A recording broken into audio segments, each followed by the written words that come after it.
Content क्रिएसनमा लाग्न चाहनेहरूको एउटा dream camera मसँग DJI को Osmo Pocket 4 तपाईले यो देख्न सक्नुहुन्छ। अहिले भर्खर मात्र मार्केटमा आएको र सबै ठाउँमा उपलब्ध नभएको यो क्यामेरा मसँग आइसकेको छ। आज मैले तपाईलाई यही क्यामेरा अनबक्सिङ गरेर देखाउने छु। यसमा के आउँछ त्यो सम्पूर्ण देखाउने छु। साथमा यसको रिजल्ट के छ त्यो पनि यसको रिजल्ट टेस्ट गराउने छु। यसमा के आउँछन् र त्यसलाई कसरी युज गर्ने र यो क्यामेराका फिचर्सहरू के छन् त्यो पनि मैले तपाईलाई देखाउने छु र यसका फुटेजहरू सम्पूर्ण मैले क्लिप बाइ क्लिप राख्ने छु। त्योभन्दा पहिला मैले यसलाई अनबक्सिङ गरेर तपाईलाई देखाउँदै छु र यसको एउटा खास फिचर्स रहेको छ जो मलाई एकदम फेभरेट लागेको छ। त्यो पनि मैले बीचमा कतै देखाउने छु। त्यो भएर भिडियोलाई छोडेर कतै पनि नजानु होला। म अब अनबक्सिङतिर लाग्छु। यो क्यामेरा यस्तो प्याकिङमा आउँछ र मैले यसलाई खोल्दै छु। पहिला पनि एकचोटि मैले खोलेर यसलाई हेरिसकेको थिएँ किनकि मैले अनलाइन अर्डर गरेको थिएँ। त्यसपछि यसलाई एज इट इज राखेर तपाईलाई कस्तो आउँछ भनेर त्यो देखाउँदै छु। यसमा एउटा स्मार्ट पाउच आउँछ जसमा तपाईले पकेट 4 र यससँग सम्बन्धित एक्सेसरिजहरू राख्न सक्नुहुन्छ। मैले यसलाई साइड गर्दै जान्छु। म्यानुअल गाइडलाइन्स कसैले पनि पढिदैन। यसलाई टक्क खोलेर हेर्छु यसमा के आउँछ। मैले यसलाई अलरेडी खोलिसकेको थिएँ र एज इट इज राखेको छु तपाईलाई देखाउनको लागि। यो मेन कुरा हो, मैले यसलाई पछि बताउँछु। यसमा एउटा तपाईको लागि सेल्फी लाइट आउँछ। यसलाई पनि मैले अहिले कनेक्ट गरेर देखाउने छु। यहाँ वायर रहेको छ जो पकेट 4 लाई चार्ज गर्न काम लाग्ने छ। यो विन्ड पफ रहेको छ, दुईवटा रहेको छन्, एउटा ब्ल्याक र एउटा यो कलरमा। यसलाई पनि साइड गरौँ। अझै एउटा यो केबल रहेको छ। यो केबल स्पेशल यससँग आउने माइक चार्ज गर्नको लागि। यहाँ एउटा माइक रहेको छ DJI को Osmo, यो माइक 3 रहेको छ। यसलाई चार्ज गर्नको लागि यो युज गरिन्छ। मैले पनि यसलाई पनि साइडमा राखेँ। अहिले पछि चाहिँ तपाईलाई मैले यसलाई अन गरेर र यसैको अडियो क्वालिटी तपाईलाई ट्राई गराउने छु। साथमा के आउँछ त, यो चाहिँ म्याग्नेटको क्लिप रहेको छ। क्यामेराको लागि चाहिँ तपाईले कलरमा लगाउनको लागि यससँग दुईवटा आउँछन्। एउटा यो जसलाई माइकको यसरी पछाडि यसरी अट्याच गरेर जसरी मैले यो यहाँ लगाइरहेको छु यसलाई भित्रबाट यसरी अट्याच गर्न मिल्यो कलर भित्र राखेर। अर्को यो एउटा क्लिप रहेको छ जुन पनि यसरी म्याग्नेट अट्याच हुन्छ यता साइडमा, यसरी अट्याच भएर तपाईले यहाँ कलरमा लगाउन सक्नुहुन्छ। यसलाई पछि ट्राई गरौँला जुन मैले भिडियो बनाउँदै गर्दा यसलाई युज गर्ने छु। र एउटा अल्ट्रा वाइड लेन्स आएको छ जो यो पकेट 4 सँग कनेक्ट हुन्छ। यसलाई पनि मैले अहिले पछाडि कुनै क्लिपमा यसलाई युज गरेर देखाउने छु। अल्ट्रा वाइड कसरी काम गर्छ र कति डिफरेन्ट दिन्छ। लेन्स युज नगरिकन र युज गरिसकेपछि के डिफरेन्ट आउँछ मैले त्यसलाई अहिले एकैछिनमा बताउँछु। साथमा यससँग आउँछ एउटा यो ह्यान्डल ग्रिप जसलाई यहाँ तपाईले यसरी लगाउनु भयो र यसरी लक गर्नुभयो भनेदेखि यसमा तपाईले ट्राइपोड पनि युज गर्न सक्नुहुन्छ। साथसाथमा यससँग अर्को एउटा आउने चिज भनेको यो एउटा ह्यान्डल हो जसलाई as a mini tripod use गर्न सक्नुहुन्छ। यसलाई यसरी राख्न सक्नुहुन्छ। र यहाँ अझै एउटा चिज रहेको छ। यो एउटा पुरानो Osmo Pocket 3 मा थिएन, Pocket 4 मा यो आएको छ। यसलाई यसरी निकाल्नु भयो भनेदेखि यहाँ Osmo को पनि ब्रान्डिङ रहेको छ। यसरी निकाल्नु भयो भनेदेखि निस्किन्छ र यसलाई यसरी राख्नु भयो भनेदेखि यो क्यामेरा लक हुन्छ। यसलाई अहिले अब हामीले निकालौँ र फर्स्टमा मैले तपाईलाई यो यसलाई अन गर्न सिकाउँदै छु। अन गर्नको लागि दुईवटा अप्सन छन्। तपाईले सिधै तपाईले यसलाई यसरी मोड दिनुभयो भने पनि यो अन हुन्छ र यदि तपाईले त्यसरी अन गर्न चाहनुहुन्न, नर्मल म्यानुअली नै गर्न चाहनुहुन्छ भने पनि यो बटन रहेको छ। यसलाई तपाईले 2 सेकेन्ड यसरी प्रेस गरिदिनु भयो भनेदेखि यो अन हुन्छ र यसलाई तपाईले फ्रन्टमा पनि फर्काएर यसरी भिडियो सुट गर्न सक्नुहुन्छ। अब मैले यस पछाडिका भिडियोहरू यसैबाट भिडियो बनाउँछु र यसले कसरी काम गर्छ, यसको रिजल्ट के छ, अनि यसैसँग आउने यो माइक 3 अहिलेसम्म मैले यो अर्को एउटा नर्मल माइक युज गरेको थिएँ भनेदेखि अब यो DJI को माइक 3 युज गर्छु र यही क्यामेरा युज गरेर यसका बाँकी फुटेजहरू तपाईलाई देखाउने छु। भिडियो अन्तिमसम्म हेर्नु होला र यसमा रहेको एउटा मेन फिचर्स चाहिँ मैले तपाईलाई अवश्य पनि बताउने छु जो मेरो फेभरेट हो। त्यही भएर भिडियो छोडेर कतै पनि नजानु होला। पकेट 3 मा नभएका तर पकेट 4 मा भएका केही यहाँ दुईवटा बटनहरू रहेका छन् जसमा तपाईले यसरी जुम गर्न सक्नुहुनेछ। तपाईले 4 टाइम्स जुम गर्न सक्नुहुनेछ भनेदेखि यतापट्टि साइडमा यो बटन रहेको छ, यसबाट तपाईँले यो जोयस्टिक कन्ट्रोल गर्न सक्नुहुन्छ। अहिले नर्मल्ली यसो गराउनु भयो भनेदेखि यो जोयस्टिक कन्ट्रोल भइरहेको छ, तपाईँले हेर्नुहोस् तलमाथि मुभ भइरहेको छ, अगाडिको क्यामेरा चलेर यसले भिडियो अगाडि पछाडि साइडमा गर्न मिल्छ भनेदेखि तपाईँले एकपटक यसमा प्रेस गर्नुभयो भनेदेखि यसले जुमको पनि काम गर्छ, जुम इन र जुम आउटको काम गर्छ। यिनी दुईवटा बटनहरू यसमा नयाँ रहेका छन्। यसलाई यो क्यामेरा जस्तै तपाईँले सेल्फी लिनु पर्यो भनेदेखि, आफैले समाएर भिडियोग्राफी गर्नु पर्यो, आफ्नै भिडियो रेकर्ड गर्नु पर्यो भनेदेखि कसरी गर्ने भन्दा यो जोयस्टिक बटनलाई 3 पटक यसरी प्रेस गर्नुभयो भनेदेखि क्यामेरा तपाईँतर्फ मुभ हुन्छ र तपाईँले यसरी सुट गर्न सक्नुहुनेछ। आफ्नो भिडियो मजाले यसरी तपाईँले होरिजेन्टलमा पनि सुट गर्न चाहनुभयो भने यसरी सुट गर्न सक्नुहुनेछ। तपाईँ त्योभन्दा पहिला तपाईँले यसरी भिडियो रेकर्ड गर्दै गर्दा तपाईँले यसरी पोर्ट्रेट मोडमा ल्याउनुभयो भनेदेखि यहाँ एउटा कन्टिन्यूको अप्सन आउँछ, कन्टिन्यूले क्लिक गरिदिनु भयो भनेदेखि यो यसरी तपाईँलाई पोर्ट्रेट मोडमा रेकर्ड गर्न थाल्छ यसले, र तपाईँले त्यत्तिकै छोडिदिनु भयो भनेदेखि चाहिँ यो स्विच अफ हुन्छ। जस्तै एक्जाम्पल मैले तपाईँलाई देखाउँछु, जस्तै अहिले यो ल्यान्डस्केप मोडमा छ, यसलाई मैले यसरी छोडेँ भनेदेखि 2 सेकेन्डमा यो आफै अफ हुन्छ। तर यसरी अन भइरहेको क्यामेरालाई तपाईँले यसरी क्लिक गरेर यहाँ कन्टिन्यूमा क्लिक गरिदिनु भयो भनेदेखि यसले कन्टिन्यू रेकर्डिङ स्टार्ट गर्न सुरु गर्छ। पछाडि अहिले छ, दुईचोटि यसरी प्रेस गर्नुभयो भनेदेखि क्यामेराको एङ्गल यदि यस्तो साइडमा छ भने पनि एकचोटि दुईचोटि यो जोयस्टिक बटनलाई प्रेस गर्नुभयो भनेदेखि यसले पोजिसन सेन्टरमा लिएर आउँछ भनेदेखि 3 पटक यसरी प्रेस गर्नुभयो भनेदेखि तपाईँतर्फ यसलाई क्यामेरालाई घुमाउन सक्नुहुन्छ।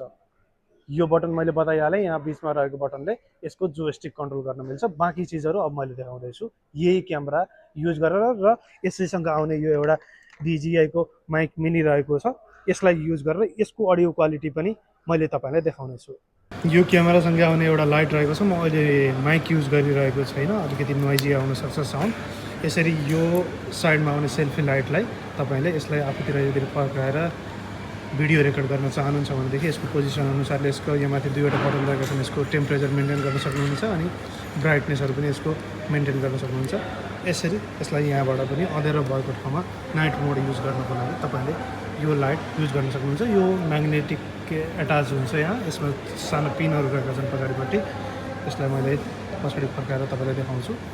यो क्यामेरामा पनि यहाँ पछाडि साइडमा यहाँ हेर्नुभयो भनेदेखि डटहरू रहेका छन् र यसमा पनि डट रहेका छन्। यसमा कनेक्ट गर्दा बित्तिकै तपाईँको सिधै यो लाइट बल्छ। यसलाई फ्री मुभमेन्ट गर्न सक्नुहुन्छ, तलमाथि यसरी गर्न सक्नुहुन्छ। अहिले म रहेको ठाउँमा एकदम धेरै नोइज छ, मैले यसमा रहेको यो माइकलाई नोइज क्यान्सलेसन पनि अन गरेको छैन र मैले यतिकै भिडियो गर्दैछु र मेरो पछाडिपट्टि यो साइडमा हेर्नुभयो भनेदेखि तपाईँले त्यहाँबाट सनलाइट आइरहेको छ। त्यो सनलाइटलाई कसरी यसले काम गरिरहेको छ र मेरो पिक्चर क्वालिटी कस्तो छ, अलिकति गर्मी एरियामा छु म, यो हिसाबले मैले ट्राई गर्दैछु। र यता फर्केँ भनेदेखि यो मेरो अगाडि चाहिँ सन रहेको छ र त्यसबाट सनलाइट आइरहेको छ। मैले यसलाई यसरी आफैले समाएर ट्राई गर्दैछु र मैले अब यत्तिकैमा यसमा नोइज क्यान्सलेसन अन गरेर पनि तपाईँलाई अडियो क्वालिटी ट्राई गर्नेछु जुन सेम एरियामा छ। अहिले तपाईँले यो सुनिरहनु भएको अडियो नोइज क्यान्सलेसन अन गरिसकेपछि हो। यो बेसिकमा मैले सेट गरेको छु, यसलाई स्टोरमा पनि सेट गर्न मिल्छ DJI मिमो एप्लिकेसनबाट। अहिलेको यो अडियो कस्तो रहेको छ अनि क्वालिटीहरू कस्तो आइरहेको छ मैले पछाडि अगाडि फर्काएर तपाईँलाई देखाइरहेको छु र अन्य लो लाइटका फुटेजहरू पनि मैले तपाईँलाई देखाउने छु। तपाईँले अहिले मैले एकै ठाउँ उभिएर यसलाई भिडियो खिचिरहेको छु र मैले जुन साइडबाट भिडियो खिचिरहेको छु त्यही साइडबाट सनलाइट आइरहेको छ, अगाडि तपाईँले पनि देख्न सक्नुहुनेछ। र यसको पिक्चर क्वालिटी कस्तो रहेको छ तपाईँले बिस्तारै अब आफै हेर्न सक्नुहुनेछ। म बिस्तारै यसलाई जताबाट सन आइरहेको छ म त्यतै घुमाउँदैछु र यहाँबाट यसले सन रिफ्लेक्सन चाहिँ कस्तो छ, यो लाइटलाई चाहिँ कसरी मेन्टेन गरिरहेको छ, यो क्वालिटी पनि तपाईँले चेक गर्न सक्नुहुनेछ। हिँडेर भिडियो बनाउँदैछु र यो हिँडेर भिडियो बनाउँदै गर्दा पनि यसले स्टेबल कसरी काम गरिरहेको छ र पिक्चर क्वालिटी कस्तो आइरहेको छ, जसरी अगाडिबाट सनलाइट आइरहेको छ तपाईँले यसको क्वालिटी पनि चेक गर्न सक्नुहुन्छ। क्वालिटी तपाईँले यहाँबाट पनि चेक गर्न सक्नुहुनेछ। मेरो अगाडि एउटा सब्जेक्ट रहेको छ, मैले यसलाई जति नजिक लिएर जान्छु तपाईँले यसको क्वालिटीलाई चाहिँ हेर्न सक्नुहुनेछ, कति क्लियरेन्स छ भन्ने कुरा यहाँबाट पनि चेक गर्न सक्नुहुन्छ। यो भिडियो मैले अहिले नर्मल भिडियो मोडबाट रातिको समयमा सुट गर्दैछु र यहाँ अलिकति लो लाइट एरिया रहेको छ। लो लाइट एरियामा नर्मल मोडमा कस्तो काम गर्छ मैले यो ट्राई गर्दैछु, त्यसपछि मैले यसलाई लो लाइट मोडमा अन गरेर पनि तपाईँलाई देखाउने छु। अहिले चाहिँ यो नर्मल भिडियो मोडमा अनि DJI-कै माइक 3 युज गरेर यसको भिडियो टेस्ट गर्दैछु। अहिले तपाईँले देखिरहनु भएको दृश्य लो लाइट अन गरेर खिचिएको छ। यो रातिको समयमा मैले खिचिरहेको छु र यहाँ एकदम धेरै अँध्यारो अवस्था छ, तर पनि यहाँ यसरी हेर्नुभयो भनेदेखि यसरी मजाले काम गरिरहेको छ। अगाडिबाट सिधै लाइट आउँदा पनि यसले यस्तो रिजल्ट दिइरहेको छ। यसलाई मैले अलिकति फास्ट मुभ गर्दा पनि यसको स्मुथनेस कस्तो छ त्यो तपाईँले चेक गर्न सक्नुहुन्छ। यसलाई मैले 4K 30 FPS मा रेकर्ड गरिरहेको छु अहिले, र यसलाई अब मैले 4K 60 FPS मा स्विच गर्दैछु।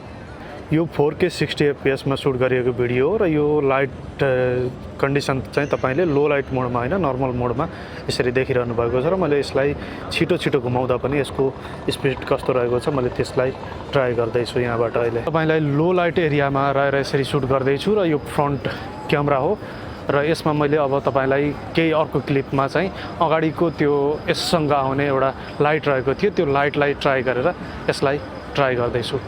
कस्तो रिजल्ट आउँछ त्यो पनि हेरौँ। र एकदम धेरै यहाँ नोइज चाहिँ बढी छ, बाहिरको साउन्ड धेरै आइरहेको छ। यो माइकले कतिसम्म काम गरिरहेको छ यसको रिजल्ट पनि अब हामीले हेर्छौँ। मैले अहिले लो लाइट एरियामा यो अगाडिको लाइटलाई अन गरेर ट्राई गर्दैछु, अनि यसमा मैले टेम्परेचरहरू यसलाई बढाएँ 1 स्टेप, यो चाहिँ 2 स्टेप यतिसम्म बढाउन मिल्छ।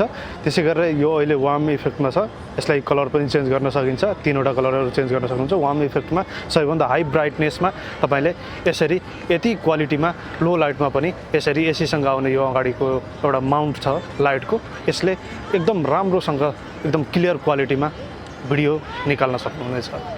यसलाई पकेट भनेर नाम किन दियो भन्दा तपाईँले मेरो हातमा देख्न सक्नुहुन्छ यो एक बित्ताको पनि छैन, यो ब्याग एसीसँग आउने, यसमा यसको सम्पूर्ण एक्सेसरिजहरू प्लस यो पनि आउँछ। एउटै हातले मजाले यसरी समाएर यसलाई जहाँ जरुरी पर्छ त्यहाँ लिएर जान सक्नुहुन्छ। मैले पछाडि स्विच गरिसकेपछिको यो दृश्य हेर्न सक्नुहुन्छ 4K 30 FPS मा यसरी रिजल्ट आइरहेको छ, र म एकदम फास्ट मुभ हुँदा पनि यसले यसरी काम गर्छ। क्वालिटी कस्तो छ तपाईँले आफै चेक गरेर बताउन सक्नुहुनेछ। एसीसँग आउने यो अल्ट्रा वाइड लेन्सलाई अहिले ट्राई गरौँ यसको रिजल्ट कस्तो छ। म अहिले एक्ज्याक्ट फ्रेममा रहेको छु र यसैलाई मैले अब यो लेन्स युज गरेर हेर्छु, तपाईँले डिफ्रेन्स आफै थाहा पाउन सक्नुहुन्छ। म पोजिसन चेन्ज गरिरहेको छैन, तर लेन्स हटाएर र लेन्स युज गरेर कति डिफ्रेन्ट पाउन सक्नुहुन्छ तपाईँले अब आफै रिजल्टमा देख्न सक्नुहुन्छ। र कस्तो लागिरहेको छ यो लेन्सले कति काम गरिरहेको छ र क्वालिटीमा केही फरक परेको छ छैन तपाईँले आफै चेक गरेर कमेन्ट गर्न सक्नुहुन्छ। अनि मैले तपाईँलाई भनेको थिएँ नि एसीसँग आउने एउटा फिचर्स मेरो लागि फेभरेट रहेको छ भनेर, त्यो हो यसको एक्टिभ ट्र्याकिङ फिचर्स। यो भइसकेपछि तपाईँलाई कुनै पनि क्यामेराम्यानको जरुरी पर्दैन। यसरी तपाईँले यसलाई इनेबल गरिसकेपछि तपाईँ जता मुभ हुनुहुन्छ तल माथि, यसरी म तल पनि मुभ हुन सक्छु, माथि पनि मुभ हुन सक्छु, साइडहरूमा मुभ हुन सक्छु। यसरी आरामले हिँडेर कुरा गर्दै गर्दै भिडियो बनाउन सक्छु। तपाईँलाई एउटा क्यामेराम्यान जरुरी परिरहेको थियो भनेदेखि तपाईँको क्यामेराम्यान पार्टनर DJI को ओस्मो पकेट 4 भन्न सक्छ। अनि यसैसँग आउने अर्को मेरो फेभरेट फिचर्स यसको अब्जेक्ट ट्र्याकिङ फिचर हो। तपाईँले जस्तै अहिले यहाँ देख्न सक्नुहुन्छ मसँग यो एउटा गार्ड रहेको छ, यसलाई मैले अगाडि लिएर आएँ, मेरो ब्याकग्राउन्ड हेर्नुहोस् यसले कसरी ब्लर गरिरहेको छ। यसलाई मैले हटाउँदा बित्तिकै यसले कति छिटै ट्र्याक गर्छ। अनि अर्को एउटा कुनै चिजहरूलाई मैले देखाउन चाहेँ एक्जाम्पल, यहाँ हेर्नुहोस् यसलाई यसले फोकस गरिरहेको छ, मेरो ब्याकग्राउन्ड नोटिस गर्नु होला अनि मलाई हेर्नु होला। अहिले ब्याकग्राउन्ड हेर्नुहोस्, मेरो फेसलाई हेर्नुहोस् अनि यता हेर्नुहोस्। यो क्यामेरा मुभ हुनुको कारण मैले अहिले यसलाई एक्टिभ ट्र्याकिङमा राखेको छु, त्यही भएर म जता मुभ हुन्छु यता यसले ट्र्याक गरिरहेको छ। तर यसको यो फिचर चाहिँ बब्बाल छ। हेर्नुहोस् त, मैले अगाडि लिएर आएँ छोडिदिएँ, कति छिटो ट्र्याक गरिसक्यो यसले मेरो फेसलाई र यसलाई। यहाँ हेर्नुहोस्, यहाँ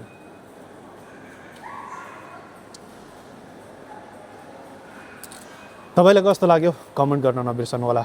र तपाईँलाई मैले जानकारी गराएँ यसमा आएका जति पनि मैले सामानहरू तपाईँलाई देखाएँ यो क्रिएटर कम्बो प्याकमा मात्र उपलब्ध छन्। मैले क्रिएटर कम्बो प्याक किनेको थिएँ, त्यही भएर यसैसँग यिनी सम्पूर्ण एक्सेसरिजहरू आएका हुन्। तपाईँले यदि स्ट्यान्डर्ड एडिसन लिन चाहनुहुन्छ भनेदेखि र यदि त्यो लिनुभएको छ भनेदेखि यी सबै चिजहरू नआउन सक्छन्। यदि तपाईँ कन्टेन्ट क्रिएसनमा रुचि राख्नुहुन्छ र कन्टेन्ट क्रिएटर हो भनेदेखि चाहिँ तपाईँले क्रिएटर कम्बो प्याक नै लिनु होला, किनकि यससँग आउने यो DJI को माइक 3 पनि अहिले लेटेस्ट आएको माइक आउँछ, प्लस यो लाइट माउन्ट भयो, त्यसै गरेर तपाईँको यसमा आउने यो अल्ट्रा वाइड लेन्स गरेर टन्नै एक्सेसरिजहरू यसैसँग आउँछन् जो तपाईँलाई भिडियो रेकर्डिङ गर्न एकदम धेरै सहयोग पुर्याउँछ र तपाईलाई एउटा राम्रो क्वालिटीको भिडियो आउटपुट दिनको लागि यसले मद्दत गर्छ।